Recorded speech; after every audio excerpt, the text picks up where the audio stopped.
जय हिंद एवरीवन। तो भाई आज हम लोग बायोलॉजी पूरी कंप्लीट पढ़ने वाले हैं। फर्स्ट चैप्टर का क्लास 9th का, that is fundamental unit of life. ठीक है भाई, होता क्या है, सेल है ना। सेल के बारे में पूरी स्टडी करेंगे। वन शॉट वीडियो होने वाली है आज की, कंप्लीट नॉलेज आपको देके जाएगी। एक चीज हमेशा ध्यान रखना कि अपने को एनसीईआरटी बेस पे ही फोकस करके चीजें पढ़नी है। तो एक बार ये लेक्चर देखने के बाद आपको पूरी एनसीईआरटी एक बार अच्छे से पढ़नी है, जो अच्छे से क्लियर हो जाएगी।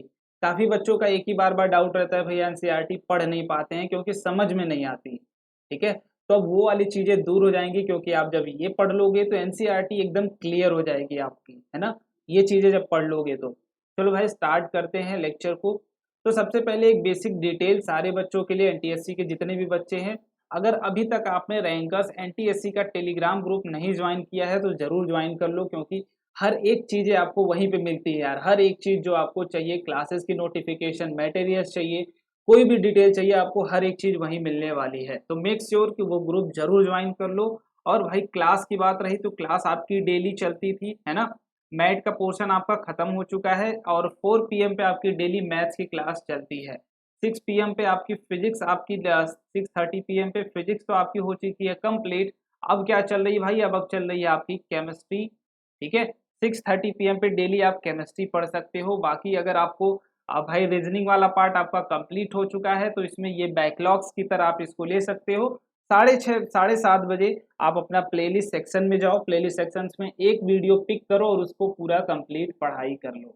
ठीक है, अगर आपको डिटेल वीडियो चाहिए कि भैया मुझे थोड़ा एनटीएससी के बारे में भी नॉलेज चाहिए, उसकी बुक्स कौन कौन सी मुझे फॉलो करनी चाहिए, क्या क्या चीज़ें करनी चाहिए, तो वो सारी चीज़ें आपको कहाँ मिल जाएंगे, डिस्क्रिप्शन बॉक्स में लिंक है, या फिर प्लेलिस्ट सेक्शन में डायरेक्ट जा सकते हो। ठीक है, चलो। अब एक और जो अच्छी चीज़ है भाई आपके लिए, कि आप अपने आप को निरंतर टेस्ट भी करते रहें, अपने आप को जानते रहें कि आप कितनी चीज़ें पढ़ रहे हो, कितनी चीज़ें आपको आ रही है। वो कैसे पता चलेगा भाई, तो हमारे साथ जुड़ जाओ हमारी टेस्ट सीरीज के साथ, जिसमें आपको प्रॉपर प्लानिंग कराई जाएगी, प्रॉपर तैयारी कराई जाएगी, प्रॉपर चीज़ें बताई जाएंगी, कैसे आपको फाइट करना है, कैसे स्टार्ट करना है, तरीका लड़ने का। यहाँ से पार्ट टेस्ट आपको मिलने वाले हैं। Part test in the sense कि आपको पहले लड़ना सिखाया जाएगा। ठीक है, कि आप कैसे लड़ोगे आगे चल के, कैसे आपको फाइट करना है, कैसे एग्जाम को देना है, सीखोगे आप। ठीक है, उसके बाद फुल टेस्ट, आपको 7 फुल टेस्ट मिलेंगे। जब आप एक बार छोटे छोटे पार्ट्स को लड़ना सीख जाओगे तो बड़े पार्ट्स में प्रॉब्लम नहीं आने वाली। ठीक है, तो पहले हम 7 पार्ट टेस्ट करेंगे, उसके बाद 7 फुल टेस्ट करेंगे। और ये चलेगा कब तक, तो टिल स्टेज 1 तक चलेगा, वो चाहे दिसंबर में हो चाहे नवंबर में हो। ठीक है, सेट प्लस मैट दोनों पार्ट हो गए। इस पे 2 फ्री टेस्ट हैं। अगर आप नए हो भाई तो आप फ्री टेस्ट भी जाके दे सकते हो दोनों। कहाँ से देना है, तो प्ले स्टोर से एक छोटा सा ऐप डाउनलोड कर लेना, प्यारा सा, रैंकर्स लाइव लर्निंग ऐप। ठीक है, लाइव ऐप, यहाँ पे जाके अपनी सेक्शन कैटेगरी जो है वो एनटीएससी जरूर चेक कर लें, अदरवाइज आप मिल नहीं पाओगे हमसे। ठीक है, एनटीएससी सेलेक्ट करने के बाद फिर हमसे जुड़ने का मौका पा सकते हो। तो क्या भैया बस इसमें इतनी ही चीजें, नहीं भाई, आपको 2 चीजें और इसमें मिलती है, दैट इज पर्सनल मेंटरशिप। ठीक है, पर्सनल मेंटरशिप का क्या मतलब है, कि आपको कहीं पे भी गाइडेंस की जरूरत होगी, कहीं पे भी आप लैग कर रहे होगे कि भैया ये वाली चीजें नहीं क्लियर है, तो आप वो हमसे पूछ सकते हो, वो सारी चीजें आपको बता दी जाएंगी। ठीक है, क्लियर। चलो आगे की बात करते हैं भाई। पर्सनल मेंटरशिप के बाद आपको एक जो बेस्ट चीज मिलती है, दैट इज जूम मीटिंग्स। आप इसमें आप खुद भी आ सकते हो। ठीक है, आपके पेरेंट्स अगर बात करना चाहें वो भी आ सकते हैं। इसमें आपके हर एक डाउट्स को क्लियर करने की कोशिश करते हैं हम, हर एक चीजों को जो भी हमसे पॉसिबल हो पाता है। ठीक है, तो नेक्स्ट जूम मीटिंग भाई आपकी 10 अगस्त को है। तो प्लीज अगर आप भाई इंटरेस्टेड हो कि आप हमसे बात करना चाहते हो, हमसे चीजें समझना चाहते हो कि भैया ये वाली चीज मुझसे गलती हो रही है, मैं कैसे इसको दूर करूं, कैसे ये हटाऊं सारी चीजें, तो आप 10 अगस्त के पहले चीजें ज्वाइन कर लो। आपको ग्रुप में ऐड कर दिया जाएगा और वहां से आपको personal mentorship plus zoom meetings में आपके सारे डाउट्स क्लियर किए जाएंगे। ठीक है, क्लियर। चलो अब भाई स्टार्ट करते हैं अपना बेसिक सा चैप्टर, बहुत ही प्यारा सा चैप्टर है, दैट इज सेल। ठीक है, सेल समझने से पहले एक बात समझो, जैसे हर इसके काफी एग्जांपल्स। ठीक है, सेल क्या है भाई, बेसिक फंडामेंटल यूनिट। ठीक है, बेसिक फंडामेंटल यूनिट का मतलब क्या समझ सकते हो, कि अगर घर बना रहे हो, ठीक है, बेसिक सा एग्जांपल लेते हैं, घर बना रहे हो तो उसमें जो बेसिक सबसे छोटी इकाई तुम लगाते हो, ठीक है, सबसे छोटी जो इकाई यूज कर रहे हो घर बनाने के लिए, वो क्या यूज कर रहे हो भाई, एक ब्रिक को यूज करते हो, तुम एक वॉल को बना रहे हो तो ठीक है। अगर मान लो तुम बुक को बना रहे हो, किसी बुक को बना रहे हो, तो इसमें बेसिक तुम्हारा सबसे जो स्मॉलेस्ट यूनिट है वो क्या है तुम्हारा, कि भाई पेजेस होने चाहिए हमारे पास, ठीक है। एक एक पेज मिला के एक बुक बनती है, ठीक है। तो बेसिक यूनिट क्या मतलब सिमिलर यूनिट्स को रिपीट करके एक बड़ी सी चीज अगर आप बनाते हो, तो जो सबसे स्मॉलेस्ट यूनिट जो यूज कर रहे हो किसी बड़ी चीज को बनाने के लिए, वो क्या होती है आपकी सेल की तरह बोल सकते हो आप। जैसे हम, आपने देखा होगा मैटर में हम क्या बोलते हैं, मैटर में कि भाई हमारा एटम्स मिलके क्या करते हैं, एटम्स और मिलके मॉलिक्यूल्स बनाते हैं, फिर मॉलिक्यूल्स क्या बनाते हैं, मैटर को। तो बेसिक यूनिट जो मैटर की हो गई वो क्या, एटम्स। आपने केमिस्ट्री में पढ़ा होगा, एटम्स हो गई। वैसे ही बायोलॉजी में जितने भी लिविंग ऑर्गेनिजम्स हैं, जितने भी ऑर्गेनिजम्स हैं, वो कैसे बने हुए होते हैं, सेल के मिलके बने हुए होते हैं। मतलब हमारी जो स्किन है, हमारी जो हेयर है, ठीक है, ये सारी चीजें कैसे बनी है, एक सेल से, छोटे छोटे सेल्स से मिलके बनी हुई है, ठीक है ना। चलो, जैसे अब भाई अब कैसा आपको दिखता था, ये सारी चीजें आपको आगे बताया जाएगा। अब सबसे पहले ये शुरुआत कहाँ से हुई थी, तो एक रॉबर्ट ब्राउन हुक करके थे, ठीक है, हुक थे, एक नॉर्मल से ही थे भाई व्यक्ति, ये कोई ऐसा नहीं कि बहुत बड़े साइंटिस्ट थे ऐसा कुछ। इनके पास एक पर्सनल माइक्रोस्कोप था इनका खुद का, ठीक है, पर्सनल माइक्रोस्कोप था खुद का। इनके जो घर पे था, एक लकड़ी, मतलब लकड़ी का टुकड़ा लिया उन्होंने, बार्क ऑफ ट्री लिया, लकड़ी का टुकड़ा। जनरली उसमें जब इनके पास पर्सनल माइक्रोस्कोप था ही, है ना, इन्होंने उसको पुट किया उसके अंदर, और उसमें कुछ चीजें नोटिस की कि जो लकड़ी का बार का ट्री था, वो कुछ ऐसे शेप से मिलके बना हुआ था, ऐसा कुछ उनको दिखा। तो उन्होंने बोला भाई ये तो जेल की तरीके दिख रहा है, उनके यहाँ भाई जेल बोला जाता था सेल को, ठीक है, ये जो नाम आया है सेल का। उन्होंने बोला ये तो जेल की स्ट्रक्चर का मुझे दिख रहा है, कुछ जेल के तरीके का, ठीक है। तो इन्होंने इसको अब फिर बाद में एक थ्योरी अपनी दे दी छोटी सी भाई, इन्होंने बताया कि ऐसा कुछ दिखता है, ठीक है। कब बताया था भाई, ईयर आपको कमेंट कर देना है सिंपली, 1665 में इन्होंने बताया था, ठीक है। सिंपल सी बात बताई थी क्या, कि रॉबर्ट हुक ने, कोई बहुत बड़े साइंटिस्ट नहीं थे, ये नॉर्मल से व्यक्ति थे, ठीक है।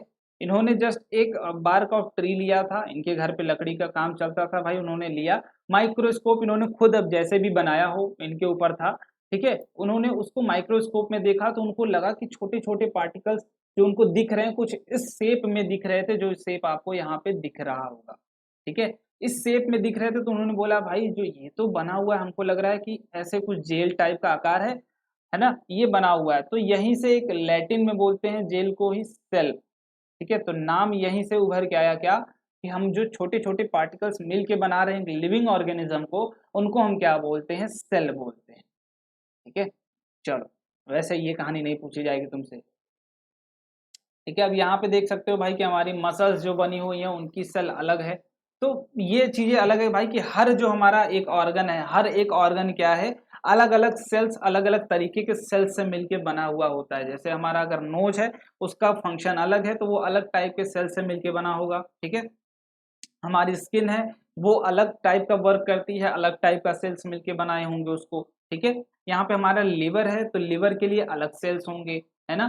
कार्डियक सिस्टम है, तो कार्डियक सिस्टम के लिए अलग, जिन भी सिस्टम का, जिन भी ऑर्गन का अलग अलग फंक्शन है, उस अकॉर्डिंग क्या सेल्स भी डिसाइड होते हैं। तो यहाँ से बोल सकते हो क्या, कि cell is also a functional unit of life, है ना। फंक्शनल यूनिट का समझ सकते हो मतलब, कि जितने भी ऑर्गन्स आपके पास हैं, ठीक है, जितने भी सिस्टम्स हैं आपके पास, उनका अपना अपना एक इंडिविजुअल वर्क है, वो इंडिविजुअल वर्क करते हैं वो अपने लेवल पे। तो हर एक लेवल पे अलग अलग सेल्स अलग अलग टास्क परफॉर्म करते हैं। तो होल मिला के एक आपका ऑर्गन क्या, एक सिस्टम क्या करता है, कंप्लीट टास्क को परफॉर्म करता है, ठीक है। तो अलग अलग सेल मिलके छोटे छोटे फंक्शंस करते हैं, उनको मिला के एक बड़ी फंक्शन बनती है। जैसे आप लाइफ जी रहे हो, तो आपके पास काफ़ी सेल्स हैं, कितने सेल्स हैं तुम काउंट नहीं कर पाओगे, ठीक है, उतने सेल्स हैं। तो वो अलग-अलग टास्क परफॉर्म कर रहे हैं एट स्पेसिफिक लेवल, अपने लेवल पे, ताकि तुम आगे जो बड़ी चीज़ें कर पा रहे हो, ठीक है, बड़ी चीज़ें कर पा रहे हो एज़ अ होल, वो एक बड़ी चीज़ में निकल के आ पा रही है। जैसे आप समझ सकते हो कि यहाँ पे अगर फैक्ट्री की बात लें, फैक्ट्री में, है ना? तो फैक्ट्री में काफ़ी सारे लेबर्स होते हैं। वो क्या करते हैं भाई, मान ले बिस्किट की भाई फैक्ट्री है, तो कुछ तो अपना जो आपका मैदा होता है, जो भी चीज़ें बनी होती हैं बिस्किट की, वो पहले उनको क्या करते हैं, एक जगह इकट्ठा करते हैं, धो के सामान लाते हैं, ठीक है, यहाँ कलेक्ट करा उन्होंने, फिर क्या करते हैं, वो मशीन में एंटर करते हैं, कुछ कुछ क्या करते हैं, फिर उसको शेप वाली मशीन पे चलाते हैं, ठीक है। उसके बाद फिर आपका क्या होता है, पकने के लिए जाता है, उसके बाद फिर पैकिंग होती है, उसके बाद फिर बाहर आता है एज अ होल। बिस्किट का जो पैकेट है उसके पीछे काफी छोटे छोटे वर्क्स होते हैं। मैदा लिए, पानी मिलाया, उसमें इंग्रेडिएंट मिलाया, फिर वो क्या हुआ, शेप में कटा, उसके बाद क्या हुआ आपका, पका, उसके बाद फिर पैकिंग हुई आपकी। तो एज अ होल ये सारे लोग मिलके छोटे छोटे प्रोसेसेस किए, तब जाके एज अ होल एक फंक्शन आया, क्या कि आपका एक पैकेट बिस्किट बन पाया है। क्लियर? क्लियर? मतलब छोटे छोटे वर्क्स करने के बाद एक एज अ होल बड़ा यूनिट बनता है। ऐसे ही सेल भी अपने लेवल पे छोटा छोटा वर्क करते हैं, थोड़ा थोड़ा वर्क करते हैं, फिर वो मिलके एज अ होल एक बड़ा वर्क निकल के सामने आता है। ठीक है, जैसे मसल सेल है तो ये मसल सेल्स काम करेंगी, स्टेम सेल है भाई, स्टेम सेल अपना काम करेगी, है ना। क्लियर है? क्लियर है भाई। चलो, ब्लड सेल्स है, ब्लड सेल्स अपना काम करती हैं, नर्व सेल्स है, नर्व सेल्स अपना काम करती है। ठीक है, आपको कोई चीजें पहुंचानी है सिस्टम के थ्रू तो वो नर्व सेल्स आपका काम करती हैं, एकदम क्लियर है वो बात। चलो आगे भैया, ये इतनी बात क्लियर हो गई। अब देखो, सेल की पूरी समझ लेते हैं कि इनकी कॉन्स्टिट्यूएंट और ये सारी चीजें खोजी कैसे गई थी, कब कब खोजी गई थी, कौन कौन खोजा था।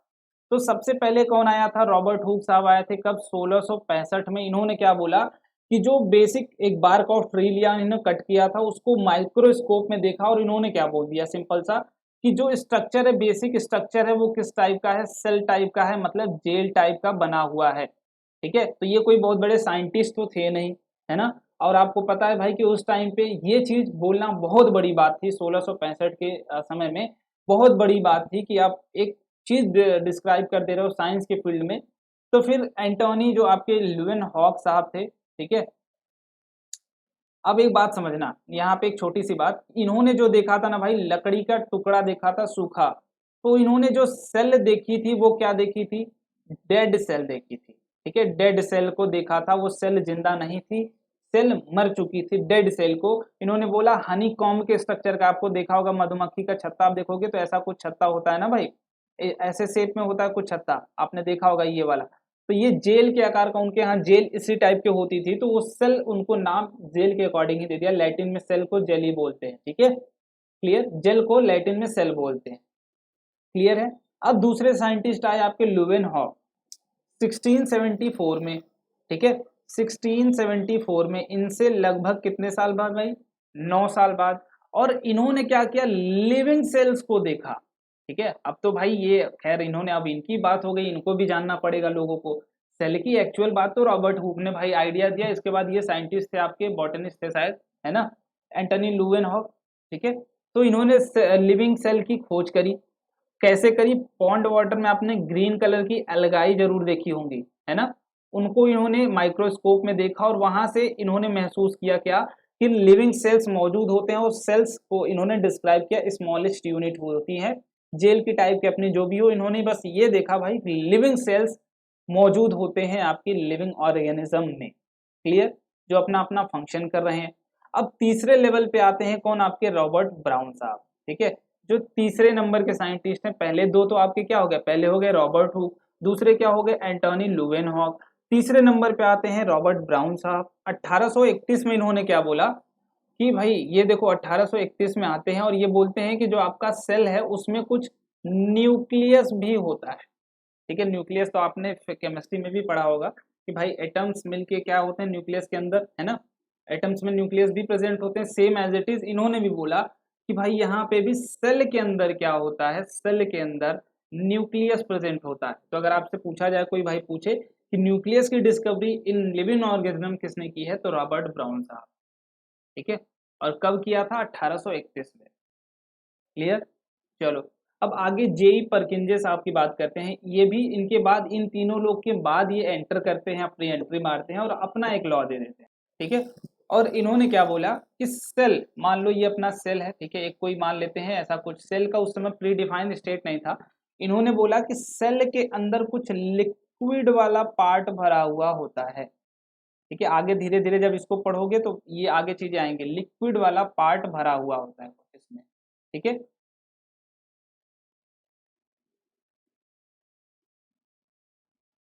जिसमें जो सेल के ऑर्गेनेल्स हैं, अब ये ऑर्गेनेल्स आगे आप देखोगे धीरे धीरे, ठीक है। जो सेल के ऑर्गेनेल्स वो क्या करते हैं, तैरते हैं, अपना जो कम्बिनेशन है, जो ट्रांसफर है, चीजों के डेटा का ट्रांसफर वो अपना करते रहते हैं उसके थ्रू, ठीक है, कन्वर्जन अपना करते रहते हैं। तो इन्होंने उसका नाम भी दिया, ठीक है, इन्होंने उसका बेसिकली नाम भी, इन्होंने उसका नाम दिया भाई प्रोटोप्लाज्म, ठीक है। तो आप बोल सकते हो भाई प्रोटोप्लाज्म की डिस्कवरी किसने की, किसने इसको नाम दिया है, तो जे परकिंजे साहब ने दिया है, ठीक है। तो सिंपल सा बात इन्होंने बोला, सिंपल सा, कि जो आपकी सेल है उसके अंदर एक लिक्विड पार्ट भी भरा हुआ होता है, जेली टाइप का पार्ट भरा हुआ होता है, जिसको हम क्या बोलते हैं, प्रोटोप्लाज्म बोलते हैं। क्लियर है, क्लियर है। चलो आगे की बात करते हैं भाई। अब इन तीन चारों लोगों के बाद कुछ लोग आए, ठीक है, इन्होंने एक सेल थ्योरी दी थी, कंबाइन करके ये छोटी छोटी इंफॉर्मेशंस देखने के बाद इन्होंने कुछ एक अलग सी इंफॉर्मेशंस दे दी, कुछ अच्छी इंफॉर्मेशंस कलेक्ट करके एक कंप्लीट होल इंफॉर्मेशन दी। तो पहले थे भाई मैथियस क्लेडेन साहब, इन्होंने क्या बोला, concluded that all plants are made up of cell. पहले इन्होंने बोला 1838 में कि जितने भी प्लांट्स होते हैं वो सारे किसके मिलके बने हुए होते हैं, सेल के मिलके बने हुए। फिर उसके बाद थोड़े स्वान साहब आए, इन्होंने कंक्लूड किया कि सारे एनिमल्स क्या होते हैं, सेल के मिलके बने हुए होते हैं। एक साल बाद इनके, ठीक है, इन्होंने बोला भाई प्लांट तुम ले लिए, चलो एनिमल हमें दे दो। अब रुडोल्फ साहब आए, ये बोले, ठीक है, रुडोल्फ बर्चो साहब, इन्होंने बोला कि जितने भी सेल्स हैं, जितने भी सेल्स हैं, ये अगर ये सेल है तो ये किसी ना किसी एक पहले से सेल होगा उससे ही टूट के बना हुआ होगा, ठीक है। अगर ये सेल नंबर 2 है तो ये पक्का सेल नंबर 1 से ही मिलके बना हुआ होगा, प्री एग्जिस्टेंट सेल से ही आया होगा, ठीक है। जैसे हम ह्यूमन बॉडी, हमारी जो फॉर्मेशन होती है, सबसे बेसिक सेल क्या होता है भाई, हमारा जो स्टार्ट होता है वो क्या, जाइगोट्स बोलते हैं, क्या उसको जाइगोट्स बोलते हैं क्या, वो कैसे बना हुआ होता है, ये भी एग्जिस्टिंग अपना सेल से ही मिलके बना हुआ होता है, ठीक है। आपको पता होगा भाई कि मेल स्पर्म से और फीमेल ओवा से मिलके बना हुआ होता है, ये भी क्या है भाई आपका, है ना, ये भी आपका मिलके ये एक सेल का फॉर्मेशन करते हैं, दैट इज जाइगोट, जहां से ह्यूमन की बेसिक शुरुआत होती है, बेसिक स्ट्रक्चर बनता है। तो सबसे छोटी सेल, सबसे छोटी सेल ह्यूमन की जाइगोट भी बोल सकते हो आप, कि जहां से स्टार्ट होता है ना, सबसे स्मॉलेस्ट यूनिट बोल सकते हो कि आप सबसे स्टार्टिंग जब आपकी होती है तो आप किस सेल के किस स्ट्रक्चर में होते हो, तो जाइगोट बोल सकते हो, ठीक है।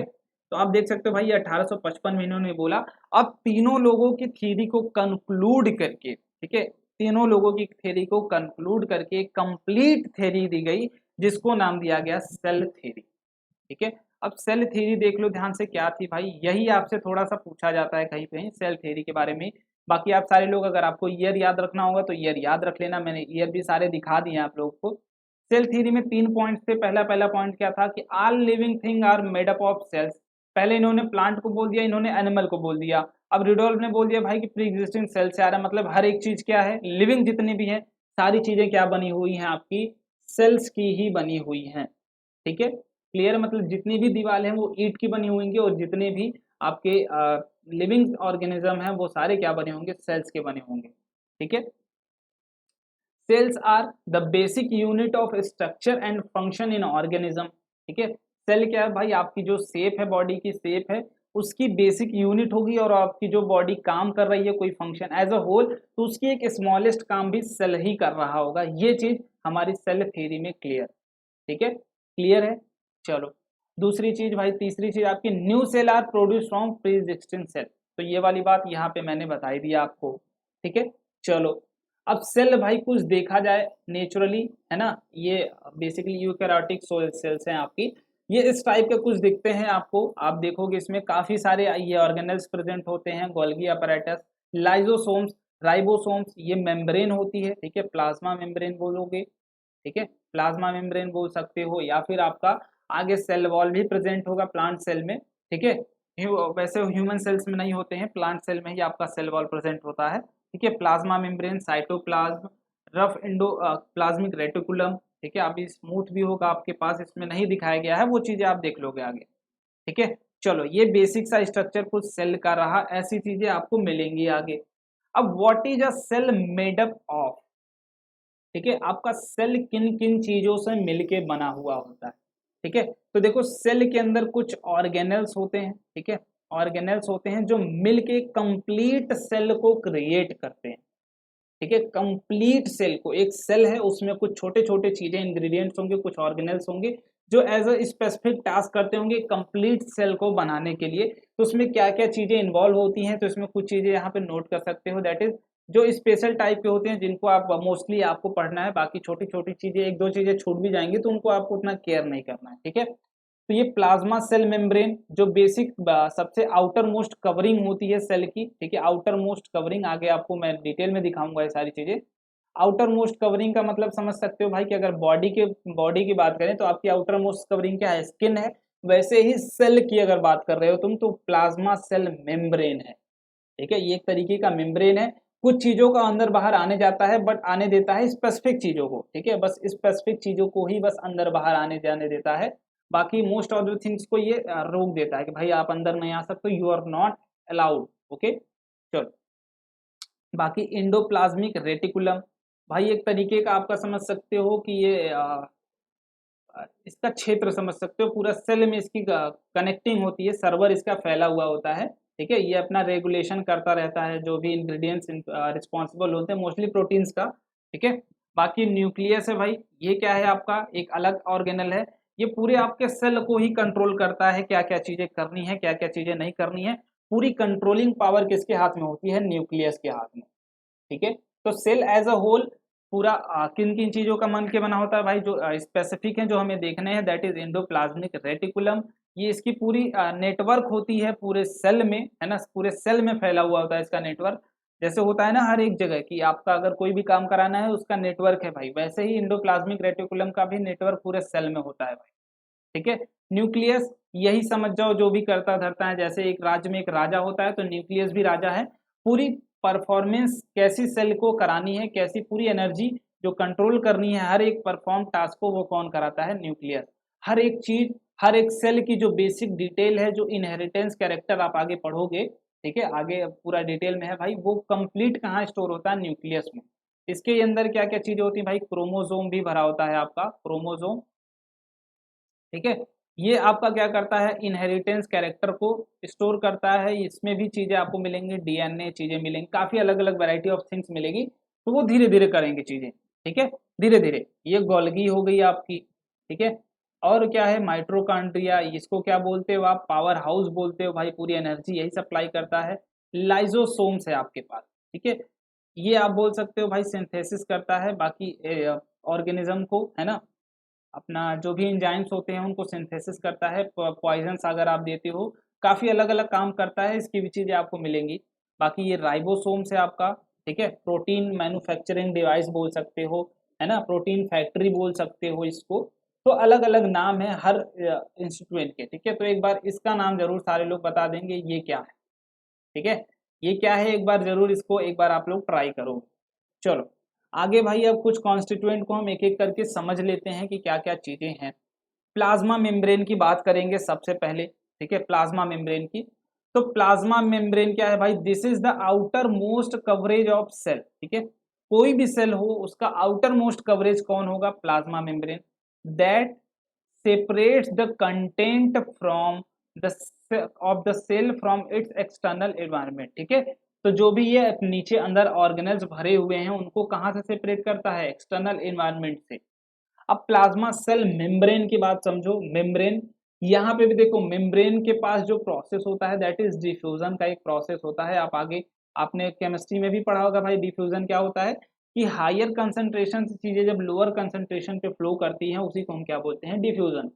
तो प्लाज्मा मेम्ब्रेन सेल क्या करता है, एक्चुअल वर्क क्या है इसका, कुछ स्पेसिफिक चीजों को, ठीक है, स्पेसिफिक चीजों को क्या करता है, अंदर बाहर आने देता है, जैसे तुम वाटर की बात कर लो, ठीक है, वाटर की बात कर लो, CO2 की बात कर लो, O2 की बात कर लो, तो ये कुछ स्पेसिफिक चीजें हैं जिनको अंदर बाहर आने की इजाजत देता है। जैसे अगर तुम CO2 की बात करोगी, ठीक है, करोगे यार सारे लोग हो ना, सॉरी, तो CO2 क्या है भाई, हमारे सेलुलर वेस्ट है, हम जानते हैं ना कि हम सांस छोड़ते हैं, तो क्या भाई कार्बन डाइऑक्साइड छोड़ते हैं जो हमारी बॉडी के लिए वेस्ट प्रोडक्ट है, तो वैसे CO2 क्या है, cellular waste for our cell, ठीक है, सेल के लिए वो वेस्ट प्रोडक्ट है, वो नहीं रखना चाहेगा, तो वो यहाँ पे अंदर क्या होती है, कंसंट्रेशन क्या होती है, CO2 की ज्यादा एज कंपेयर, देखो ऐसा नहीं कि बोलोगे बाहर भैया पूरा CO2 ही तो भरा है, बट तुम एक एज अ होल ये सोचो डेंसिटी हाई है, कम स्पेस में ज्यादा CO2, समझ रहे हो बात को, ये चीज है। तो कम स्पेस में ज्यादा CO2 है, यहाँ पे कंसंट्रेशन क्या है, हाई है, और एटमॉस्फेयर में इसके क्या है, कंसंट्रेशन कम। तो प्लाज्मा मेम्ब्रेन इसको अलाउ करती है because it is a wasteful product, ताकि ये बाहर निकल सके अंदर से बाहर की तरफ, due to the process of diffusion. ठीक है, डिफ्यूजन के कारण ही वो क्या करती है, बाहर निकल पाती है CO2। ठीक है, और हमारे सेल्स को अपना चलाने के लिए आपको पता है भाई कि क्या करना पड़ता है, ऑक्सीजन लेना पड़ता है, ऑक्सीजन की नीड पड़ती है। तो एज ए इन्वायरमेंट ऑक्सीजन ज्यादा होता है in comparison to inside the cell. तो ये मेम्ब्रेन अगेन अलाउ करती है क्या, कि ऑक्सीजन को इनटेक कर सकते हो, आप अंदर ले सकते हो। ठीक है, अंदर ले सकते हो। तो इसके पास कुछ अपने अपने टास्क है, ये स्पेसिफिक काम करता रहता है क्या, कि आप चलो भाई ऑक्सीजन को हमको जरूरत है, सेल की नीड है, चलो हम ऑक्सीजन को आने देंगे। एज अ गार्ड बोल सकते हो, प्लाज्मा सेल मेम्ब्रेन जो है आपकी एज अ गार्ड यूज होती है ना, गार्ड। जैसे आपने देखा होगा कि जिन लोगों की जरूरत है महल में या फिर कहीं भी सिक्योरिटी सिस्टम लगा रखे हो अगर आप, तो जहां पे जिन लोगों की जरूरत है सिर्फ वही जा पाएंगे, अदरवाइज अलग लोग नहीं जा पाएंगे उसमें। ठीक है, तो this is the plasma membrane overall. इसमें बहुत ज्यादा डिटेल में आपको नहीं जाना है, बेसिक बेसिक चीजें ही तो है इसमें। ठीक है, चलो देखो वाटर की रही बात। ठीक है, तो वाटर भी भाई अब ये अलाउ कर सकता है। तुम्हें पता है कि वाटर जब अपना क्या करता है, डिफ्यूज करता है। ठीक है, डिफ्यूज करता है, तो वाटर है भाई, है ना, ये सारी क्या है, गैसेज है। वाटर जब किसी मेम्ब्रेन से अपना एंट्री लेता है तो एक स्पेसिफिक टाइप की मेम्ब्रेन होती है, दैट इज जिसको हम क्या बोलते हैं, सेमी परमिएबल मेम्ब्रेन। ठीक है, सेमी परमिएबल मेम्ब्रेन बोलते हैं भाई इसको। ये स्पेसिफिक टाइप की मेम्ब्रेन होती है, ये आगे आप पढ़ोगे। ठीक है, बेसिक यहाँ पे ये समझो कि जब वाटर डिफ्यूज करता है हमारी प्लाज्मा सेल मेम्ब्रेन से, तो इस प्रोसेस को क्या बोलते हो आप, ऑस्मोसिस। ठीक है, ऑस्मोसिस ही बोलते हो इस प्रोसेस को। ये सेमी परमिएबल मेम्ब्रेन आप पढ़ोगे, यहाँ पे कुछ स्पेसिफिक टाइप के सॉलिड्स ही ट्रांसफर होते हैं, सॉल्वेंट्स अपोजिट साइड में। ठीक है, तो ऑस्मोसिस क्या है भाई, आपका जब वाटर हमारा क्या करे, मेम्ब्रेन से ट्रांसफर करे, डिफ्यूज करे। ठीक है, डिफ्यूजन ही हो रहा है वाटर का, इट मीन्स हायर कंसंट्रेशन से लोअर कंसंट्रेशन में जा रहा है। क्लियर है, चलो उससे पहले एक बेसिक सी चीज है, वहां पे आपको हाइपोटोनिक आइसोटोनिक ये सारी जरूरतें नहीं है, आप वहां पे देख लेना एक बार। ठीक है, आपको एनसीईआरटी में मिल जाएगा, कुछ सॉल्यूशंस होंगे। ठीक है, ये देख लेना, थोड़ा सा आपके लिए ये होमवर्क है। सॉल्यूशंस हैं, हाइपोटोनिक होगा। ठीक है, हाइपोटोनिक मतलब मोस्ट डाइल्यूटेड। फिर क्या होगा, आइसोटोनिक मतलब सिमिलर, जितना आपका कंसेंट्रेशन अंदर उतना ही बाहर। और ये क्या होगा, हाइपरटोनिक एक होगा। ठीक है, मतलब अंदर कंसंट्रेशन ज्यादा। इसमें हाइपरटोनिक में सॉल्यूशन का मतलब क्या है, कि मोस्ट डाइल्यूटेड वाटर की कंसंट्रेशन ज्यादा होगी एज कंपेयर टू सेल। अगर वाटर अंदर से बाहर आ रहा होगा मतलब वाटर की कंसंट्रेशन बाहर ज्यादा होगी अंदर कम। आइसोटोनिक में दोनों की जगह कंसंट्रेशन क्या होगी, बराबर। मतलब जितने नंबर ऑफ वाटर प्रेजेंट करेगा उतना नंबर ऑफ वाटर आउटसाइड जाएगा। यहाँ पे क्या होगा भाई, आउटसाइड अगर कंसंट्रेशन ज्यादा है वाटर का तो वो इनसाइड सेल जाएगा। ठीक है, और हाइपरटोनिक में जस्ट अपोजिट होगा, इनसाइड जब आपका वाटर ज्यादा हो जाएगा और बाहर क्या हो जाता है, कम। तो बेसिक बात है, छोटी सी, पूछा भी नहीं जाएगा। ठीक है, अब दूसरे ऑर्गेनल की बात कर लेते हैं भाई, दैट इज सेल वॉल।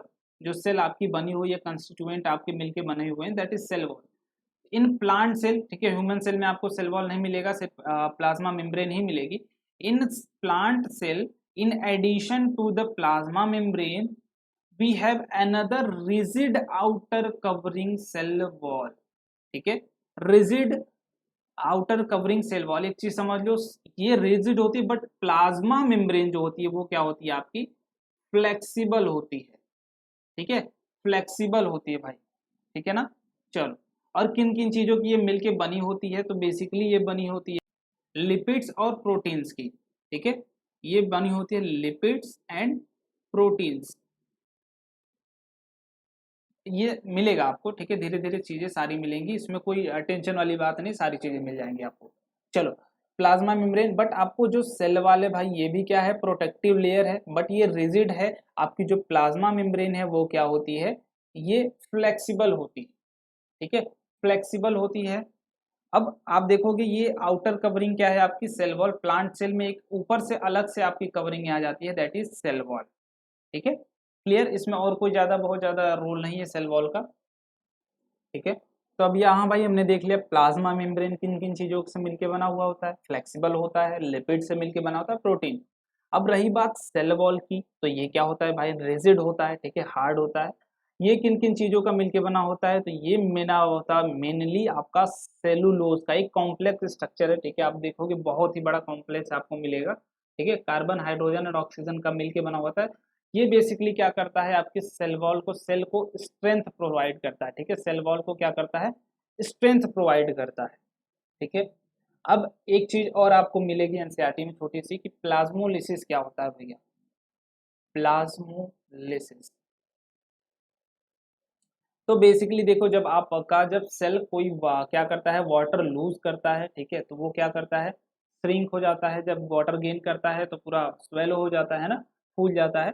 तो ये जो प्रोसेस है आपका, वाटर लूज करके श्रिंक हो गया है ना, ये जो प्रोसेस है, इसी प्रोसेस को क्या बोलते हो आप, प्लाज्मोलिसिस। जब सेल क्या करता है आपका, वाटर लूज करता है, लूज इज वाटर, ठीक है, इट श्रिंक,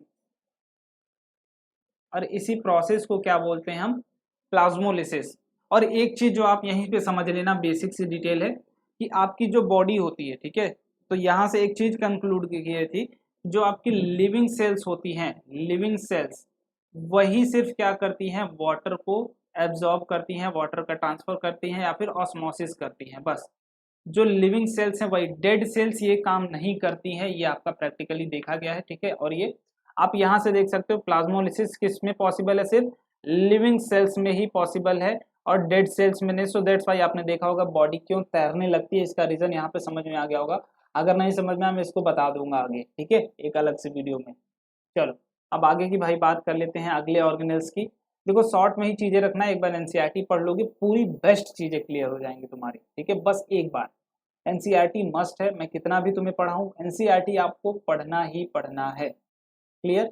चलो, अब न्यूक्लियस की बात करते हैं भाई। तो ये क्या है, ओवरऑल कंट्रोलर, बोलो क्या बोलोगे, कंट्रोलर ऑफ द सेल है ना। इन्हीं के अंदर सारी चीजें बसी हुई हैं, ये पूरे न्यूक्लियस को कंट्रोल करते हैं।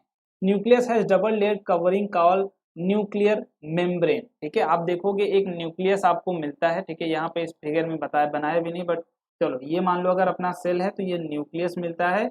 ये इसकी जो आउटर बाउंड्री है, इसको हम क्या बोलते हैं, न्यूक्लियर मेम्ब्रेन। न्यूक्लियस का है तो न्यूक्लियर, और मेम्ब्रेन हम क्या बोलते हैं, आउटर बाउंड्री को मेम्ब्रेन ही बोलते हैं जनरली, ठीक है। Nuclear membrane has pore which allows the transfer of matter from inside the nucleus to its outside, ठीक है, that is to the cytoplasm, ठीक है ना। चलो, तो न्यूक्लियस के जो किनारे आपका ये है आपका भाई क्या, न्यूक्लियस की बाउंड्री जो होती है, न्यूक्लियर मेम्ब्रेन, इसमें कुछ पोर्स होते हैं, ठीक है।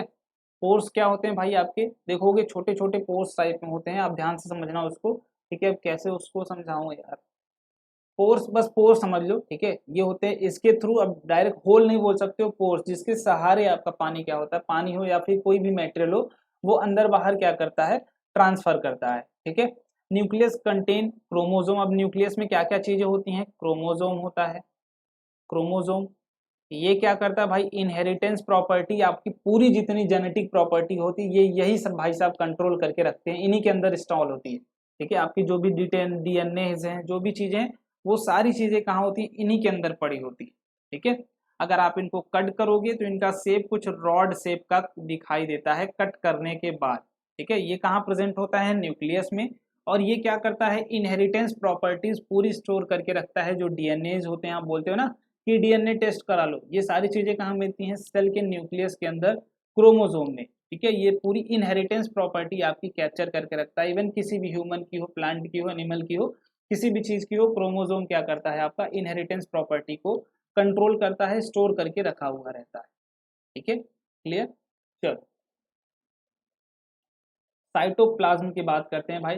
Cytoplasm is a fluid content inside the plasma membrane, ठीक है। जो आपका प्लाज्मा मेम्ब्रेन है, उसके अंदर जो भी फ्लूइड भरा हुआ होता है, ठीक है, वो क्या होता है आपका प्लाज्मा, साइटोप्लाज्म, ठीक है।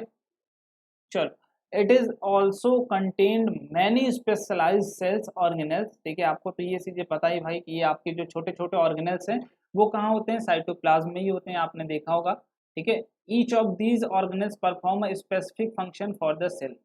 अब जैसे आप देखोगे राइबोसोम हो गया, ठीक है, राइबोसोम हो गया, आपका माइटोकॉन्ड्रिया हो गए। राइबोसोम क्या करते हैं भाई, ये प्रोटीन को मैन्युफैक्चर करते हैं, प्रोटीन के मैन्युफैक्चरर है ये।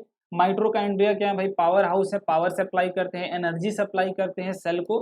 तो हर एक ऑर्गेनल क्या करता है, अपना बेसिक बेसिक काम करता है। उसको ये काम मिला है कि तुम्हें भाई प्रोटीन बनाना है, तुम्हें क्या करना है, उसको ऑर्गेनिज्म जो हार्मफुल ऑर्गेनिजम्स आ रहे हैं, जो हार्मफुल मटेरियल्स आ रहे हैं, जो पॉइजन्स आ रहे हैं, वो लाइजोसोम को भाई संभालना है, ठीक है।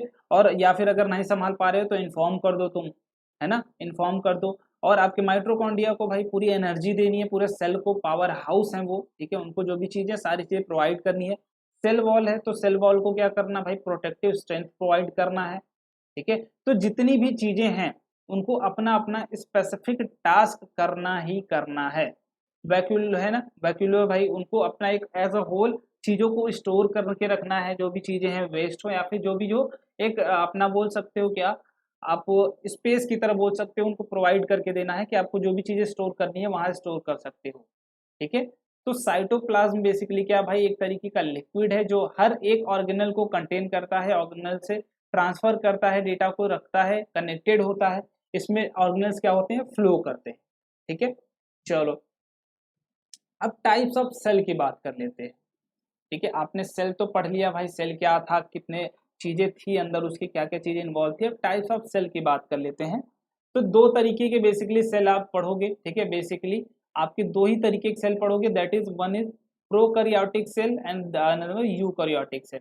प्रोकैरियोटिक का मतलब सिंपल सा आप देखोगे एनसीईआरटी तो आपको प्रिमिटिव ही मिलेगा। प्रिमिटिव का मतलब क्या, पुराने तरीके के सेल जो बहुत ही पुराने हों, ठीक है।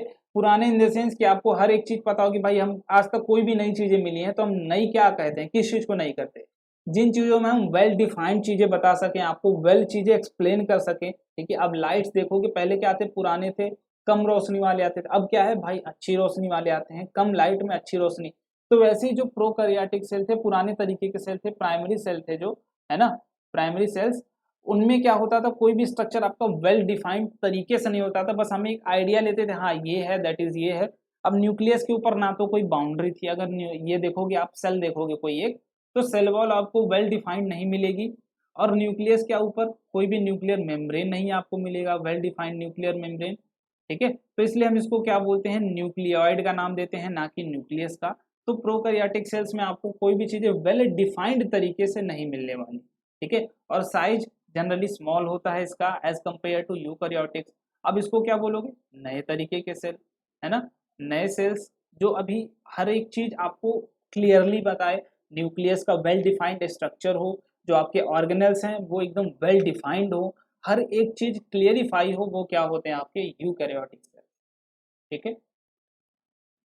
जो जो ऑर्गेनिजम्स जो ऑर्गेनिजम्स भाई आपके प्रोकैरियोटिक सेल्स को कवर करते हैं, ठीक है, जो रखते हैं, डायनासोर्स कब के खत्म हो गए हैं ना, मान लो वो जितने भी पुराने आपके ऑर्गेनिजम्स होंगे वो पुराने सेल्स को कवर करेंगे, उनको क्या बोलते हो आप, प्रोकैरियोट्स बोलते हो। और जो नए ऑर्गेनिज्म होते हैं, जो नए टाइप के, जैसे हम हो गए, एनिमल्स हो गए, तो ये क्या, जितने भी मल्टी सेल्ड ऑर्गेनिज्म होते हैं उनको हम क्या बोलते हैं, यूकैरियोट्स, ठीक है। नाम ये पढ़ लेना, इसको यूकैरियोटिक ही मत पढ़ लेना जल्दी जल्दी, ठीक है। प्रोकैरियोट्स और सिंगल सेल्ड ऑर्गेनिज्म, मतलब पूरे ऑर्गेनिज्म में सिर्फ एक ही सेल ही होगा, ठीक है, एक ही सेल होगा। यहाँ पे एक छोटा सा क्वेश्चन मैं आपसे पूछ रहा हूँ सारे बच्चों से, लार्जेस्ट सेल और स्मॉलेस्ट सेल, ये बता दो सारे लोग, ठीक है, फटाफट। लार्जेस्ट सेल क्या होगा, स्मॉलेस्ट सेल क्या होगा, बेसिक सी चीज है, छोटी छोटी चीजें हैं।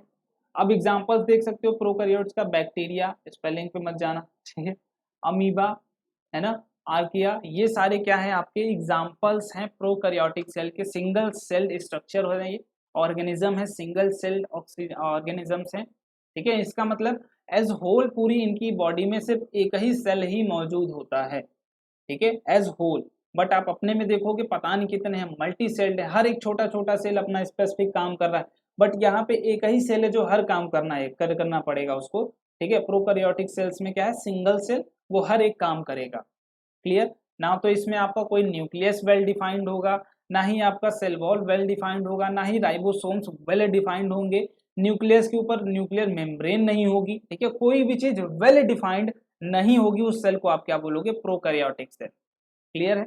अब यूकैरियोटिक सेल क्या भाई, multi celled organism, eukaryotes multi sailed का क्या मतलब है भैया, मतलब एज अ होल आप एक कंप्लीट टास्क कर रहे हो तो छोटे छोटे सेल्स आपके बॉडी में अलग अलग लेवल पे प्रेजेंट है, वो अलग अलग काम कर रहे हैं। मतलब एक बॉडी है, कोई ऑर्गेनिज्म है उसका एक बॉडी है तो कंप्लीट बॉडी एक अलग अपना अलग अलग सेल्स को कवर करती है अलग अलग काम कराने के लिए। मतलब एक से ज्यादा सेल्स किसी भी ऑर्गेनिजम्स में अगर प्रेजेंट है तो ऑर्गेनिज्म को बोल सकते हो यूकोरियोट या फिर यूकोरियोटिक सेल्स भी बोल सकते हो।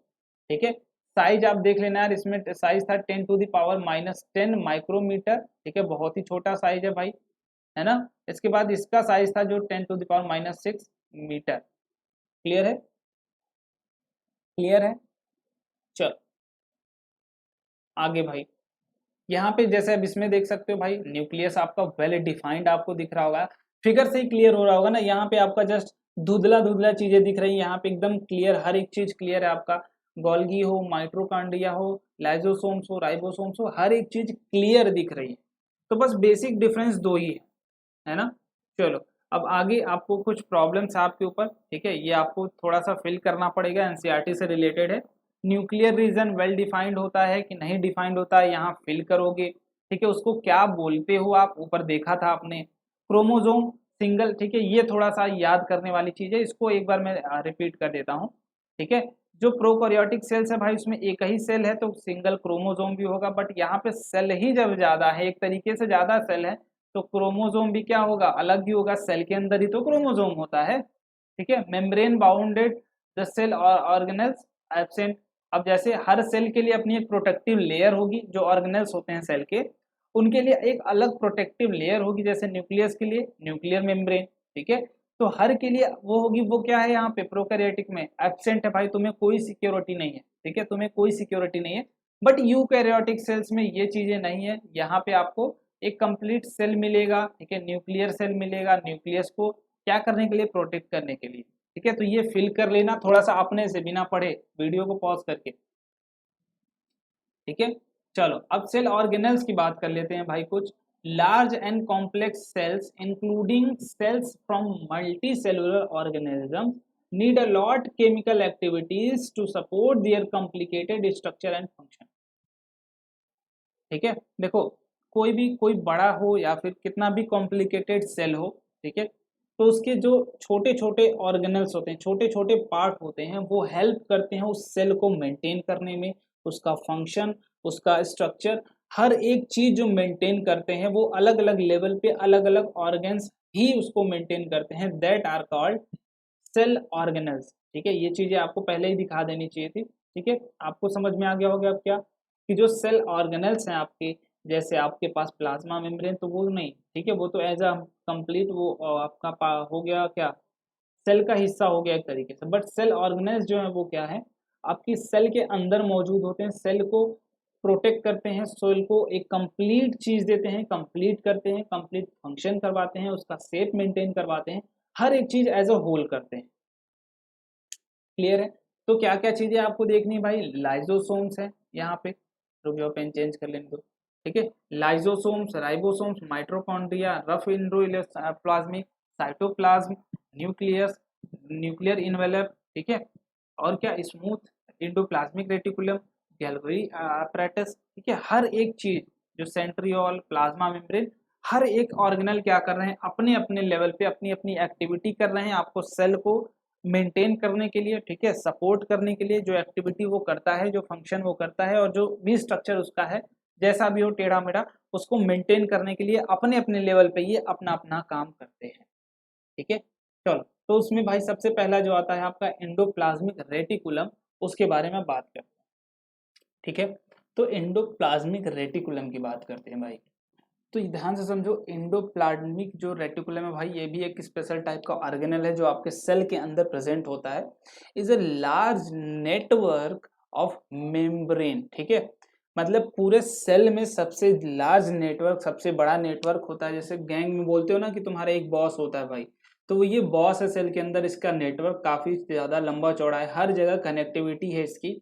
ठीक है, it looks like long tubules. ठीक है, लॉन्ग ट्यूबल्स की तरह होता है, आप देख सकते हो यहाँ पे, आप देख रहे हो ना, लॉन्ग ट्यूब की तरह आपको दिख रहा होगा, ये ट्यूब लग रहे होंगे छोटे छोटे, राउंड और ऑब्लॉन्ग बैग्स। ठीक है, तो ये बैग्स की तरीके देखो, ये बेसिकली करते क्या है ना, इनके भाई इनका नेटवर्क काफी लंबा चौड़ा होता है, तो ये कुछ ना कुछ ऐसा करते होंगे। देखो जिनकी चीजें ज्यादा कनेक्टिविटी फैली होती है तो ये ट्रांसपोर्ट का ही काम बेसिकली आप समझ सकते हो। ये तो फील आ जाएगी देख के ही कि भाई पूरे सेल में अगर इनकी पहुंच है, ये पूरे सेल में फैले हुए होते हैं, इनका नेटवर्क सबसे लंबा होता है पूरे सेल में, ठीक है। तो ये कुछ क्या कर रहे होंगे, ट्रांसपोर्ट का ही काम कर रहे होंगे, बिल्कुल ट्रांसपोर्ट का भी काम करते हैं ये, ठीक है। ये बेसिकली करते क्या है, प्रोटीन जो आपकी मोस्ट नीडेड चीज है सेल के लिए, उसको भाई सिंथेसाइज करते हैं, उसको ब्रेक करते हैं, उसको अपना जो भी सिंथेसिस करना होता है, जिस भी फॉर्म में कन्वर्ट करना होता है, वो उस फॉर्म में क्या करते हैं, उसको मॉडिफिकेशन भी बोल सकते हो, ठीक है, मॉडिफिकेशन भी बोल सकते हो कि वो क्या करते हैं, मॉडिफिकेशन करते हैं। क्लियर है, चलो। बाकी ट्रांसपोर्ट अपना इन्होंने क्या किया, प्रोटीन लिया, प्रोटीन को क्या करा, सिंथेसाइज करा, मॉडिफिकेट किया, उसके बाद क्या करते हैं, उसका ट्रांसपोर्ट कर देते हैं, ठीक है। अब चलो, जो इंडोप्लाज्मिक रेटिकुलम है भाई, ये बेसिकली आपका दो तरीके का होता है। एक होता है RER, ठीक है, रफ वाला, रफ इंडोप्लाज्मिक। एक होता है आपका स्मूथ, ठीक है, रफ का जस्ट अपोजिट स्मूथ हो गया, ठीक है। दो तरीके के होते हैं, इनका शॉर्ट फॉर्म में आप इसको ER भी बोलते हो, ये जरूर याद रखें शॉर्ट फॉर्म। और रफ इंडोप्लाज्मिक रेटिकुलम को आप RER भी बोल सकते हो, या फिर इसको क्या बोल सकते हो, SER, ठीक है। दो तरीके के इंडोप्लाज्मिक रेटिकुलम है। ये बेसिकली है क्या भाई, endoplasmic reticulum is a large network of membrane, ठीक है, bound tubes and seat. Tube के फॉर्म में लार्ज नेटवर्क जब फैला हो, लंबे क्षेत्र में फैला हो, वैसे जो ऑर्गेनेल्स हैं उनको हम क्या बोलते हैं, इंडोप्लाज्मिक रेटिकुलम। क्लियर, करते क्या है ये, प्रोटीन को सिंथेसाइज करते हैं, मॉडिफाई करते हैं, जैसी जरूरत होती है जहां, वैसा सप्लाई, ट्रांसपोर्ट भी करते हैं, सप्लाई भी करते हैं। क्लियर है, चलो। तो इससे ज्यादा इसमें नहीं, अब आगे बात कर लेते हैं भाई किसकी, रफ इंडोप्लाज्मिक की। रफ इंडोप्लाज्मिक में आपको क्या क्या चीजें समझनी है उसकी बात करते हैं, ठीक है। रफ इंडोप्लाज्मिक रेटिकुलम भाई जो भी होता है, इसको आप नॉर्मली नहीं देख सकते हो, इसको देखने के लिए इलेक्ट्रॉन लेवल का माइक्रोस्कोप आपका यूज होगा, ठीक है, माइक्रोस्कोप। जब इसको आप देखोगे, इतना ये छोटा होता है, इलेक्ट्रॉन लेवल से भी आप छोटा समझ सकते हो, उस लेवल तक के माइक्रोस्कोप जब यूज करोगे तब आपको ये रफ इंडोप्लाज्मिक रेटिकुलम दिखेगा। और जब आप देखोगे तो उसमें आपको समझ में आएगा जो इसके पार्टिकल्स हैं वो अटैच्ड हैं किससे, राइबोसोम से।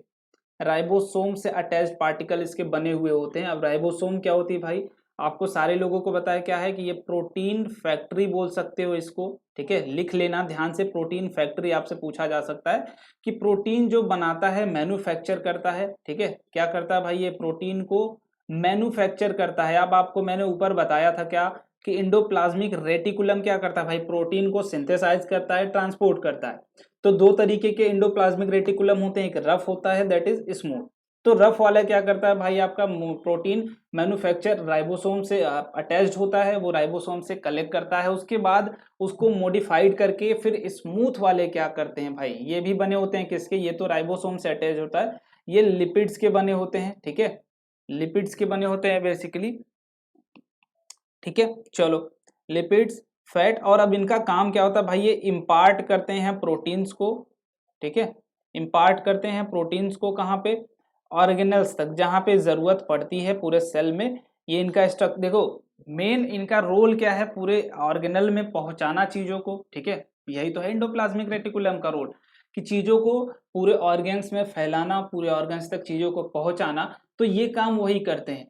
रफ इंडोप्लाज्मिक प्रोटीन कलेक्ट करता है राइबोसोम से, राइबोसोम से प्रोटीन लेगा, उसको सिंथेसाइज करेगा, और स्मूथ इंडोप्लाज्मिक जितने भी होते हैं वो क्या करते हैं, लिपिड्स और फैट्स के मिलके बने हुए थे, ये इम्पार्ट करते हैं किसको, प्रोटीन्स को ऑर्गेनल्स तक, है ना, imports proteins to the organelles.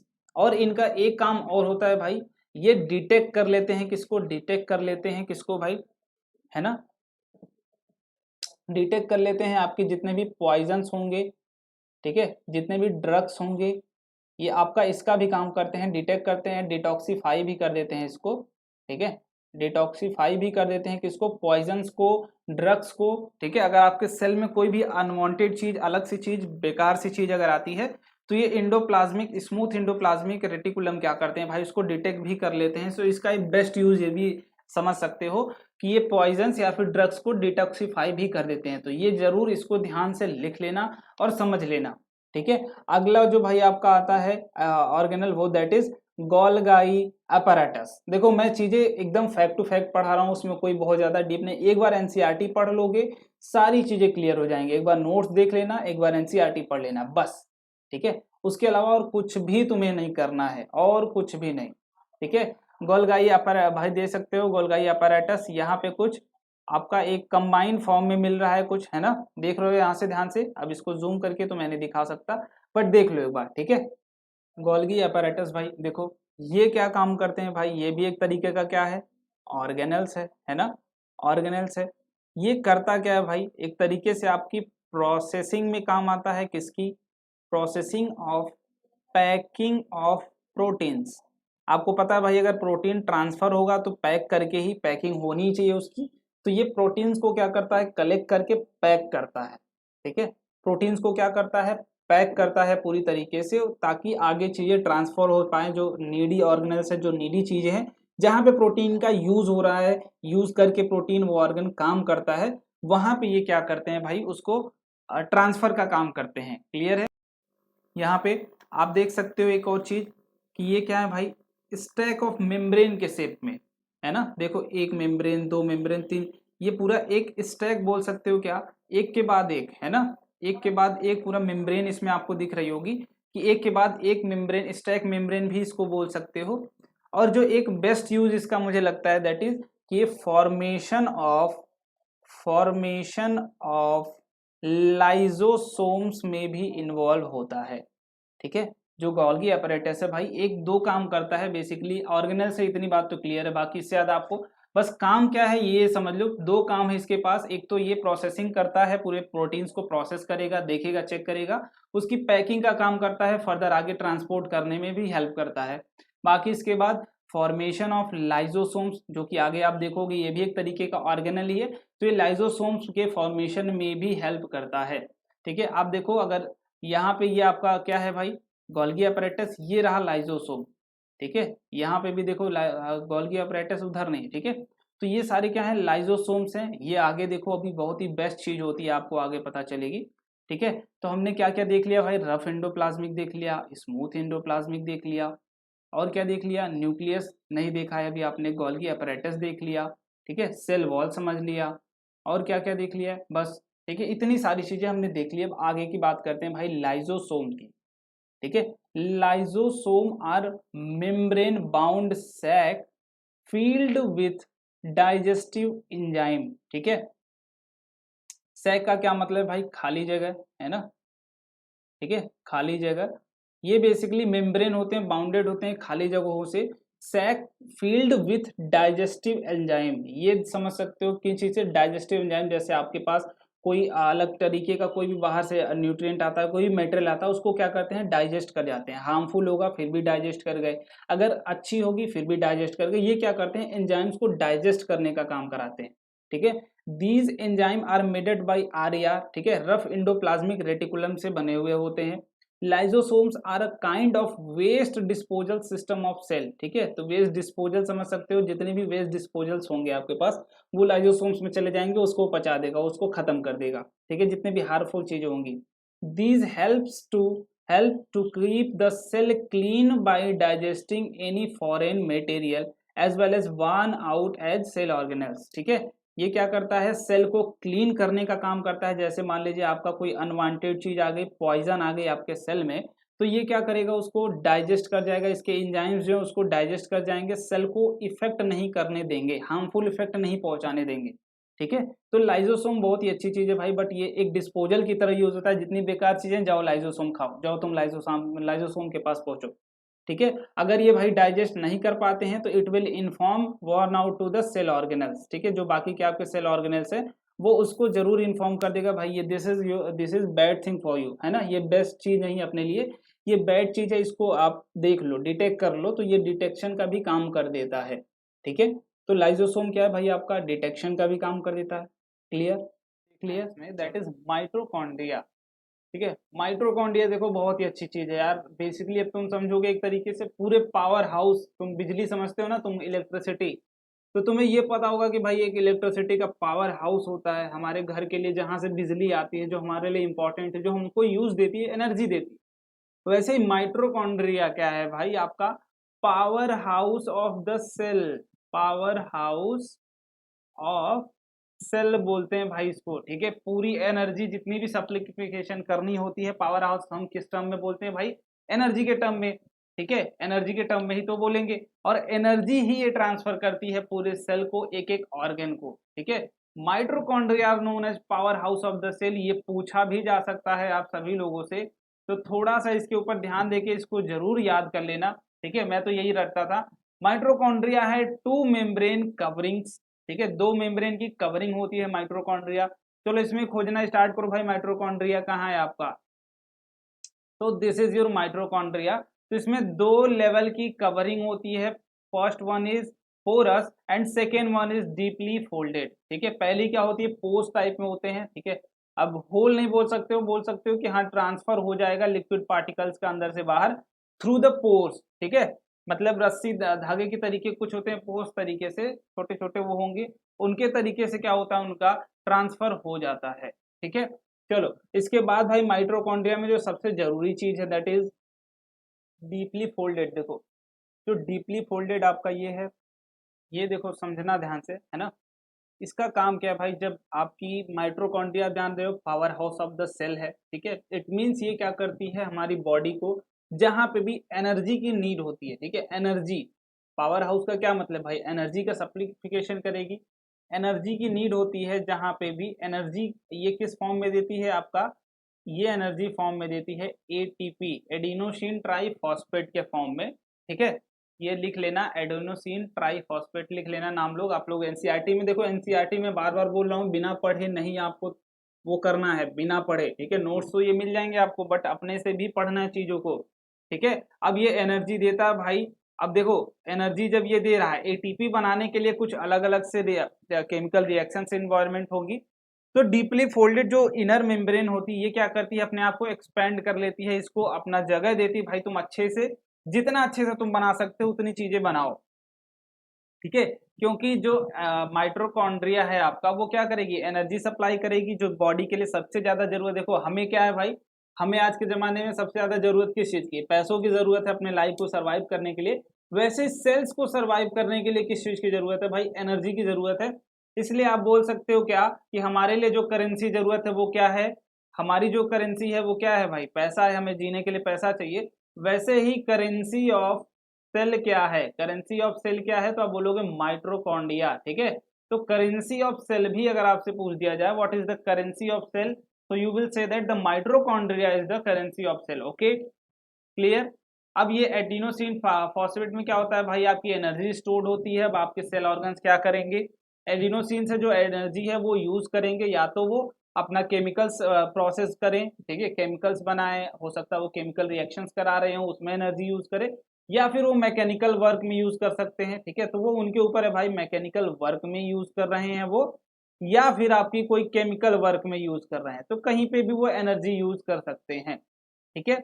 बाकी माइट्रोकॉन्ड्रिया जैसे पूरे सेल से अलग ही वो बिहेव करता है, वो अलग ही तरीके से रहना चाहता है, क्योंकि देखो ये सबसे अलग रहता है, होता है ना, जैसे आपके अगल बगल में देखोगे कुछ फैमिलीज होती हैं कि वो अलग ही रहती हैं, इसके पास खुद का अपना डीएनए होता है, ठीक है, खुद का डीएनए होता है भाई, ये खुद के कुछ प्रोटीन्स भी अपना खुद का ही बना लेता है, खुद का प्रोटीन भी बना लेता है ये, है ना। इसके अंदर काफी खूबियां यार, इसको अगर तुम ले लो तुम्हारे लिए भी काम कर देगा, अच्छा ठीक है, मजाक था, कोई बात नहीं, ठीक है। ये खुद का डीएनए बना लेता है, ये खुद का प्रोटीन है इसके पास, ये एक सेपरेट बोल सकते हो, सेपरेट ऑर्गेनल है ना, सेपरेट ऑर्गेनल है पूरे सेल में, ये अपने आप को अलग ही रखता है भाई, चलो हम तुमको एनर्जी दे रहे हैं, तुम्हारे ऊपर एहसान कर रहे हैं, बट ऐसा नहीं कि हमको तुमको तो डीएनए चाहिए, तुमसे हिस्सेदारी चाहिए, कि चलो हम तुम्हारे इनहेरिटेंस कैरेक्टर तुमको अपना, नहीं, हमारा खुद का है, ठीक है।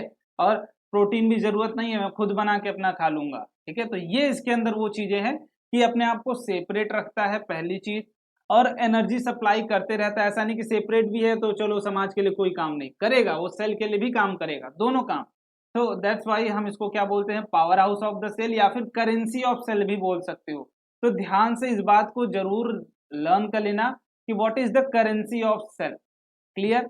चलो प्लास्टिड आए भाई, प्लास्टिड ये भी एक तरीके का ऑर्गेनल होता है। ये क्या है? Plastids are present only in the plant cell, ठीक है। ये ह्यूमन में आपको नहीं मिलेंगे, ना ही एनिमल में मिलेंगे। ये मिलेंगे किसमें? सिर्फ आपको प्लांट सेल में ही मिलेंगे। देखो काफी सारी चीजें हैं जो आपको प्लांट सेल में मिलेंगी, एनिमल में नहीं मिलेगी और ह्यूमन में नहीं मिलेगी। जैसे सेल वॉल था आपका, सेल वॉल भी क्या था भाई, है ना?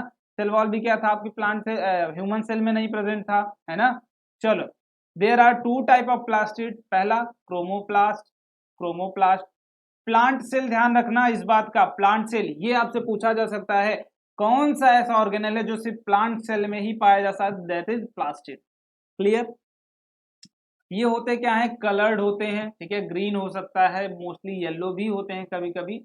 एंड द ल्यूकोप्लास्ट, ठीक है। दूसरा क्या होता है? ल्यूकोप्लास्ट। यहां से आप डिवाइड कर लो, ठीक है। पहला क्या है भाई आपका? क्रोमोप्लास्ट। ये है क्या? क्रोमोप्लास्ट। बहुत ही बढ़िया भैया। दूसरा क्या है आपका? ल्यूकोप्लास्ट। क्लियर है भैया? चलिए बहुत ही बढ़िया। तो दो आपके क्या है? प्लास्टिड्स होते हैं बेसिकली, ठीक है। ये भी सेल ऑर्गेनल्स ही हैं। Chromoplast containing the pigment. अब आपको पता है भाई, क्लोरोफिल का नाम तो सबने सुना होगा, फोटोसिंथेसिस, यही तो पढ़ते आ रहे हो। फोटोसिंथेसिस क्या होता है भाई? सनलाइट यूज करके फूड बनाता है कि नहीं प्लांट आपका?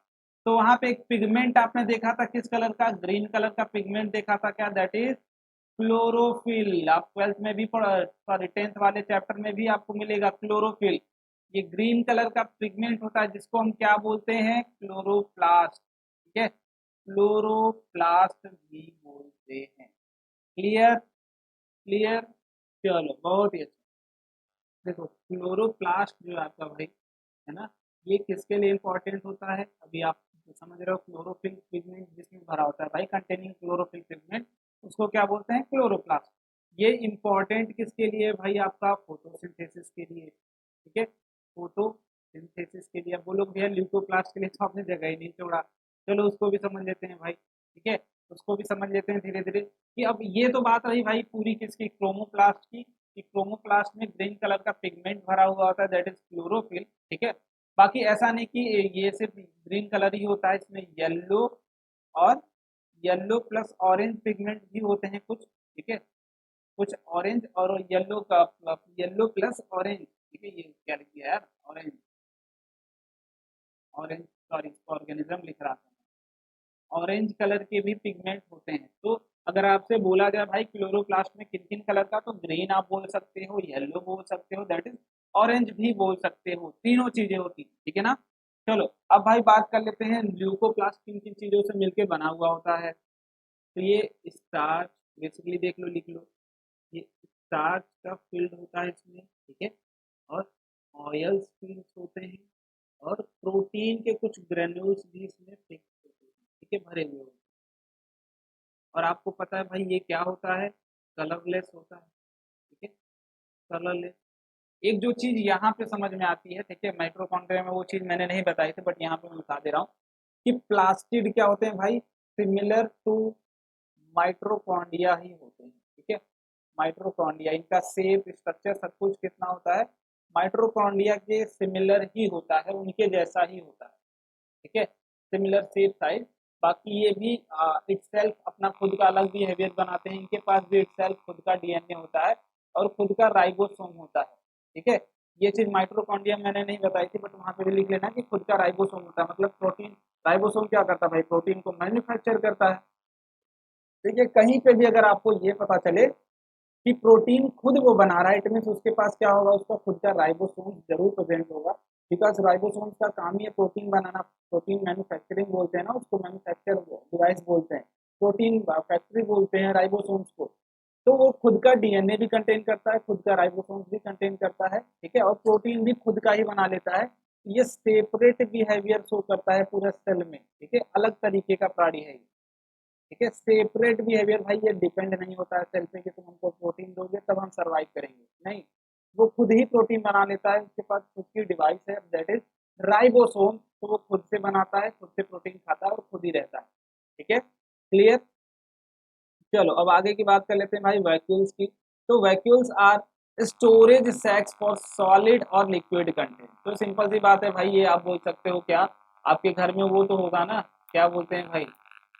स्टोर हाउस, ठीक है, store room, sorry, store room बोल सकते हो, क्या इसको बोल सकते हो, स्टोर रूम बोल सकते हो भाई, कि यहाँ स्टोर होता है लिक्विड और solid contents. Vacuoles are small size in animal cell, तो लिख लेना कि वैक्यूल्स जो होते हैं एनिमल में क्या होते हैं, एनिमल में स्मॉल साइज होते हैं, बट प्लांट में क्या होते हैं, लार्ज साइज होते हैं। ठीक है, लार्ज साइज, यहाँ पे लिख लेना भाई स्मॉल, यहाँ पे लार्ज साइज। क्लियर।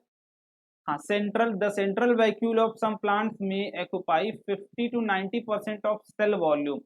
एक बात समझना, मतलब कि ये क्या है आपका, ये क्या है भाई, ये क्या है, वैक्यूल्स है आपका। ठीक है, वो जो दिख रहा है पीले कलर का वैक्यूल्स, ये लगभग कुछ सेंट्रल वैक्यूल्स। ठीक है, प्लांट सेल में आपको पता है भाई लार्ज साइज होती है इसकी, और स्मॉल साइज किसमें होता है, एनिमल में। मतलब पूरे सेल का ये 50 to 90%, ठीक है, अगर कम हुआ तो 50%, 50 to 90% पार्ट यही अकेला कवर कर लेता है। ठीक है, ये आपसे बोला पूछा भी जा सकता है रेंज, कि 50 to 90% तक ये पूरे सेल का पार्ट देख सकते हो। पूरे सेल में न्यूक्लियस है आपका, अभी पीछे बताया था मैंने, प्लास्टिड्स है, माइट्रोकॉन्ड्रिया है ना, काफी सारी चीजें। उन सारी चीजों को छोड़ के ये टोटल ओवरऑल आपको अकेला ही दिखेगा, 50% से तो ज्यादा ही दिखेगा ये स्पेस कवर किए हुए, क्योंकि भाई ये सॉलिड कंटेंट्स हो या फिर लिक्विड कंटेंट हो, ये अपने अंदर रखता है, ये जगह प्रोवाइड करता है, स्टोरेज की तरह काम करता है, स्टोर रूम की तरह काम करता है। तो ये जितने भी आपके वेस्ट होंगे सारी चीजें इसमें आके स्टोर हो जाती है, आपकी बेस्ट चीजें जो होती हैं स्टोर हो जाती हैं। क्लियर। चलो, अब भाई बात कर लेते हैं टाइप ऑफ ऑर्गेनिज्म की। तो इसमें दो टाइप से आपके ऑर्गेनिज्म आते हैं, फर्स्ट वन इज यूनिसेलुलर और second one is multi cellular. तो यूनिसेलुलर से नाम से ही क्लियर हो रहा होगा भाई, यूनि मतलब एक सेल से बना हुआ ऑर्गेनिज्म। ठीक है, एक सेल से बना हुआ ऑर्गेनिज्म, लिख लो भाई, एक सेल से बना हुआ ऑर्गेनिज्म वो क्या होगा, यूनिसेलुलर। ठीक है, टाइप ऑफ ऑर्गेनिज्म की बात कर रहे हैं हम। तो यूनिसेलुलर ऑर्गेनिज्म और मल्टी सेलुलर ऑर्गेनिज्म, ये क्या होगा, एक से ज्यादा होगा भाई। ठीक है, एक से ज्यादा सेल से एग्जाम्पल देखो, एग्जाम्पल मुझे दिख जाने चाहिए भाई कमेंट बॉक्स में। ठीक है, एक से ज्यादा सेल से बना हुआ ऑर्गेनिज्म, है ना। तो ये क्या होगा, एग्जाम्पल देख लेते हैं भाई। एग्जाम्पल में अगर तुम आओगे तो पहले तो अमीबा ही हो गया, है ना, अमीबा हो गया। और क्या ले सकते हो, बैक्टीरिया ले सकते हो क्या, बैक्टीरिया ले सकते हो क्या, बिल्कुल, है ना। और अगर अपने में बात करो भाई, अपने में तो कुछ भी आ जाएगा, एनिमल आ जाएगा, मैं खुद आ जाऊंगा, यहाँ पे लिख देता हूँ, तो मैं अपना नाम लिख देता हूँ। ठीक है, चलो, तो ये सारे लोग क्या हैं, मल्टी सेलुलर आपके जो ये बैक्टीरिया हैं बेसिकली, यहाँ पे समझ सकते हो जिनके अंदर क्या हो, प्रोकैरियोट्स हो, ये प्रोकैरियोट्स बोल सकते हो, इनको क्या बोल सकते हो, यूकैरियोट्स। ठीक है, क्लियर है, कि जिसमें एक सेल होगा भाई, सिंपल सी बात है, वो क्या होंगे, यूनिसेलुलर होंगे, और जिसमें एक से ज्यादा सेल होगा वो क्या होंगे, मल्टी सेलुलर होंगे। क्लियर है। एग्जाम्पल अमीबा आपको पता ही भाई, ये क्या है आपका, एक ही अपना सिंगुलर सेल होता है, पूरी बॉडी में सिर्फ एक सेल होते हैं, अपने आप को ये डिवाइड करते जाता है, अलग अलग सेल्स बनाते जाता है, खुद एक सिंगल सेल है वो। ठीक है, क्लियर। चलो, अब इससे ज्यादा उसमें कोई एग्जाम्पल की जरूरत है नहीं। अब एक आपका टॉपिक आता है दैट इज सेल डिवीजन। एक चीज आपने सेल थ्योरी में जरूर पढ़ा होगा भाई, कि हर एक सेल एक प्री एग्जिस्टिंग सेल से ही मिलके बना हुआ है। ठीक है, ये आपके साहब ने बोला था, लास्ट वाले साहब ने, क्या नाम था भाई उनका, है ना, उन्होंने बोला था कि जो सेल है, कोई भी सेल, वो हमेशा किसी एक प्री एग्जिस्टिंग सेल से ही मिलके बना हुआ होता है। Clear. New cells are formed in organism in order to grow. ठीक है, in order to grow to replace old dead and injured cell. ठीक है, जब आपकी सेल डेड हो जाती है, आपको चोट लग जाती है, वहां के सेल क्या हो जाएंगी, डेड हो जाएंगी, तो वहां पे नई सेल्स आ सकती हैं। ठीक है, पुरानी वाली को हटाने के लिए, जो डेड हो चुकी हैं या फिर वो घायल हो चुकी हैं तभी भी। And to form the gametes required for reproduction. ठीक है, रिप्रोडक्शन में भी जब गैमेट्स फॉर्मेशन होता है, वहां पे भी सेल का डिवीजन होता है भाई। ठीक है, वहां पे भी सेल डिवाइड करते हैं, नया सेल बनाते हैं, नया सेल फॉर्म करते हैं। The process by which the new cells are made is called cell division. ठीक है, जिस प्रोसेस से आपका नए सेल्स बन रहे हो, उस प्रोसेस को आप क्या बोलोगे, सेल डिवीजन। या तो नए सेल्स पुराने सेल्स को रिप्लेस कर रहे होंगे, या फिर इंजर्ड सेल जो घायल सेल है उनको रिप्लेस करने के लिए, ठीक है, या फिर रिप्रोडक्शन हो रहा हो, तो वहां पे नए सेल्स को फॉर्मेशन करने के लिए दो सेल्स क्या करेंगे, आपस में बट जाएंगे और नया सेल का फॉर्मेशन करेंगे। ठीक है, तो ये बेसिकली दो तरीके से होता है, first one is mitosis and second one is meiosis. ठीक है, चलो देख लेते हैं भाई बारी बारी मिटोसिस और मियोसिस क्या होता है पहली चीज। ठीक है, तो पहला आपका क्या है, मिटोसिस। फिगर में आपको दिख रहा होगा एक सिंगल सेल क्या कर रहा है, डिवाइड हो जा रहा है दो अलग अलग सेल्स में। ठीक है, मिटोसिस देखो एक ऐसा प्रोसेस है सेल डिवीजन का जिसमें सेल्स अपने आप को दो डॉटर सेल में, ये इसको क्या बोलते हो आप, मदर सेल बोलते हो। ठीक है, इसको क्या बोलते हो, मदर सेल बोलते हो, और इनको क्या बोलते हो, डॉटर सेल्स। ठीक है, डॉटर सेल्स। मदर सेल्स क्या करती हैं, अपने आप को दो हिस्से में तोड़ देती हैं, दो हिस्सों में टूट जाती है। ठीक है, अब इनके पास भाई जो नंबर ऑफ क्रोमोसोम होता है, ठीक है, नंबर ऑफ क्रोमोसोम यही आपसे पूछा जाएगा बेसिकली, उससे ज्यादा इसमें पूछा भी नहीं जाएगा कुछ। जो नंबर ऑफ क्रोमोसोम होता है वो सेम एज मदर होता है। नंबर ऑफ क्रोमोसोम जो मदर में होगा, ठीक है, वही दोनों के पास भी होगा। वो क्या होगा, इक्वल होगा मदर का और किसका, डॉटर सेल्स का इक्वल होगा इन केस ऑफ मिटोसिस। ठीक है, तो process of cell division by which the most of the cell divide for growth is called mitosis. ठीक है, आपकी जो प्रोसेस होती है भाई ग्रोथ के लिए, ठीक है, सेल्स डिवाइड करते हैं ग्रोथ के लिए, अपने ग्रो करने के लिए, तो उस केस को हम क्या बोलते हैं, मिटोसिस बोलते हैं। उसमें मदर सेल क्या करती है भाई, अपने आप को डिवाइड करती है दो पार्ट्स में, दैट इज डॉटर सेल्स। ठीक है, और जो कॉमन चीज है भाई कि उसमें जितने नंबर ऑफ क्रोमोसोम आपका मदर सेल्स में होंगे उतने ही नंबर ऑफ क्रोमोसोम कितने होंगे, डॉटर सेल में। अब आपका एक छोटा सा काम है भाई, क्रोमोसोम कहाँ प्रेजेंट होता है, ये छोटा सा काम बता दो। ठीक है, एक चीज जो समझने वाली बात है भाई कि यहाँ पे जो आपकी मिटोसिस में, ठीक है, जो मदर सेल डिवाइड होती है भाई, ये आपकी मदर सेल है, ये डिवाइड होके जो सेल बनाती है दो, वो दोनों क्या होते हैं, आपस में आइडेंटिकल होते हैं। ठीक है, आइडेंटिकल मतलब दोनों सेम ही होंगे, बस अलग अलग होंगे, उनकी अलग अलग प्रॉपर्टीज। दोनों सेल्स क्या होंगे, आइडेंटिकल होंगे। यहाँ पे देख भी सकते हो तुम्हें आइडेंटिकल ही मिल रहा होगा, है ना, देखो आइडेंटिकल मिल रहा है ना। बस एक चीज जो समझने वाली है दैट इज कि number of chromosome, chromosome again मैं बता रहा हूँ, इसको ध्यान में रखना, यही पूछा जाता है आपसे। In mother cell will be equal to number of chromosome in daughter cell. ठीक है, बस यही चीज आपसे पूछी जाएगी यहाँ पे और यही इंपॉर्टेंट होती है। ठीक है, चलो अगले प्रोसेस की बात करते हैं भाई। यहाँ पे देखो, the specific cells of reproductive organs और tissue in animal and plants to give divide to form gametes. ठीक है, रिप्रोडक्टिव कुछ रिप्रोडक्टिव ऑर्गन्स होते हैं भाई कहाँ पे, ठीक है, या फिर टिश्यूज बोल सकते हो, in animal and plants only. ठीक है, which after fertilisation give rise to offspring. ठीक है, पहले क्या होते हैं, वो डिवाइड करते हैं, फॉर्म करते हैं गैमेट्स को, फिर वो फर्टिलाइज करते हैं और ऑफस्प्रिंग देते हैं आपको। ठीक है, they divide by a different process. ठीक है, पिछला वाला प्रोसेस इसमें नहीं लगेगा, मिटोसिस नहीं लगने वाला है। यहाँ पे जो प्रोसेस लगेगा वो क्या होगा, मियोसिस।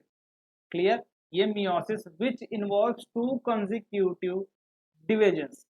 ठीक है, यहाँ पे आपके दो कंसेक्यूटिव डिविजन्स होते हैं, ये भी ध्यान रखना कि मिटोसिस में सिर्फ एक डिवीजन है, यहाँ पे कंसेक्यूटिवली दो डिवीजन होने वाला है। ठीक है, तो मदर सेल है जो आपकी, मदर सेल है वो फर्स्ट टाइम डिवाइड करेगी, आइडेंटिकल दो डॉटर सेल्स बनाएगी, फिर वो दोनों डॉटर सेल आइडेंटिकली फिर दो ठो डॉटर सेल्स बनाएंगी, तो फाइनली आपका जो कंप्लीट प्रोसेस है कि एक मदर सेल से चार डॉटर सेल्स बनेंगी। तो यहाँ पे जो आपके लिए समझने वाली बात that is number of chromosome जो आएगा, number of chromosome in mother cell. भाई नंबर ऑफ क्रोमोसोम का मतलब समझ रहे हो, जो आपकी इनहेरिटेंस प्रॉपर्टी को स्टोर करता है। ठीक है, पूरी चीजें वहीं स्टोर होती हैं, आपकी जो डीएनए चीजें हैं, डीएनए वाले मॉलिक्यूल्स हैं, सारी चीजें वहीं स्टोर होती है भाई। ठीक है, आप बोलते हो ना डीएनए चेकअप करा लो, तो वो क्रोमोसोम से ही आपकी चीजें निकाली जाती हैं। आपकी जो इनहेरिटेंस प्रॉपर्टी है जो आपके जीन में चली आ रही है, वो कहाँ होती है, नंबर ऑफ क्रोमोसोम में ही प्रेजेंट होती है। तो ये क्या है भाई, हाफ ऑफ, ठीक है, हाफ होती है किसमें, डॉटर में, तो यहाँ लिख लो हाफ इन डॉटर सेल्स। ठीक है, डॉटर सेल्स मतलब आपके जो नंबर ऑफ क्रोमोसोम्स कहाँ होंगे, इसमें आपके मदर सेल्स में, उनका आधा कहाँ हो जाता है, आपके डॉटर सेल्स में। क्लियर? दोनों में सेम नंबर ऑफ क्रोमोसोम नहीं रहेगा। यहाँ पे देखो सेम नंबर ऑफ क्रोमोसोम था, बट वहां पे सेम नंबर ऑफ क्रोमोसोम नहीं रहने वाला है। क्लियर? चलो, तो आई होप इसमें आपको चीजें समझ में आ गई होंगी। एक छोटा सा प्रॉब्लम है, ठीक है, छोटा सा, कि आप इसको सर्च करोगे कि क्यों हाफ हो जाते हैं, छोटा सा है, ठीक है, पूछ लेना, सर्च कर लेना। एनसीईआरटी में भी नहीं गिवन है तो डायरेक्ट गूगल जी का सहारा ले लेना, वो बता देंगे। ठीक है, तो आई होप इसमें आपको सारी चीजें क्लियर हो गई होंगी। अगर नहीं क्लियर है भाई तो एक बार आप कमेंट कर देना जो जो चीजें, या फिर आप ज्वाइन कर लेना क्या, rankers NTSC group, rankers NTSC group, वहां पे पूछ लेना, वहां पे चीजें मैं क्लियर कर दूंगा। ठीक है, पक्का क्लियर कर दूंगा, अगर नहीं, अगर कोई चीजें डाउट है आपको तो। ठीक है, चलो मिलेंगे भाई अगले लेक्चर में अपनी अगली क्लास के साथ, दैट इज टिश्यू में। ठीक है, बाय बाय एवरीवन, मिलेंगे अगले क्लास में।